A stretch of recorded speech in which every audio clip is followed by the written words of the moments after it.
ৰাম গগৈদেৱৰ কহুল কথিত কবিতা পথাৰ।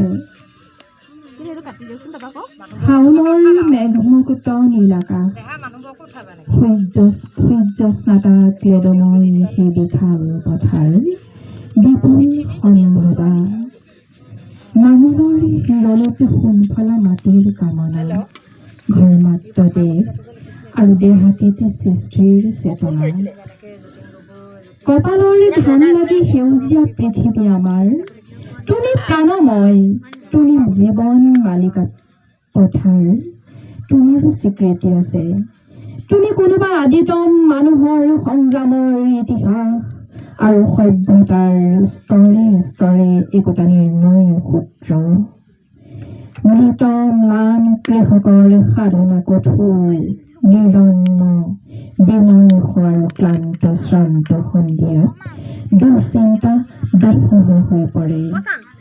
মহাজনী অৰ্থনীতি, দৈনন্দিন লাভ আৰু ক্ষতিৰ গণনা, পাৰ ভাঙি পানী আহে, সোঁতৰ চেৰে চেৰে বাঢ়ে, নাচে আৰু হাঁহে। কোৰ স্পৰ্শ ফেনিল উত্তাল তৰংগৰাজি, বুকুৰে সেউজীয়া সপোনটোকে কাঢ়ি লৈ যায়। বাধা নাই, অবাধে আহিল আৰু গ'ল।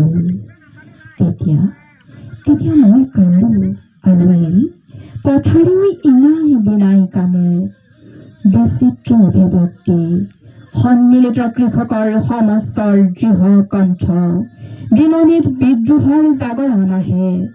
অভ্যুদয় প্ৰভাতী চেতনা, অগ্নি দীক্ষা, দ্ৰুত অভিযান অবিৰাম।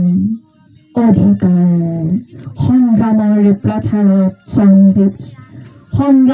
পথাৰত শ্ৰমজীৱী মানুহৰ তেজে ৰঙা ইতিহাস লিখা হয়। পৰিৱৰ্তন আৰু হাল কোৰ দা লৈ নতুন যুগৰ অভিযাত্ৰী শ্ৰমিক কৃষক, পলাতক উদ্ধাস্ত মহাজন পুঁজিপতি সমস্ত শোষক। বানপানী পাৰ ভাঙি আৰু আহিব নোৱাৰে। সেউজীয়া প্ৰাণৰ পথাৰ সোণালী ৰূপালী হয়, বাকলিত সোণগুটি লাগে নতুন আৰু নতুন। সেই পথাৰ তুমি সৃষ্টি সম্ভৱা বিপুল পথাৰ, তোমাক নমস্কাৰ।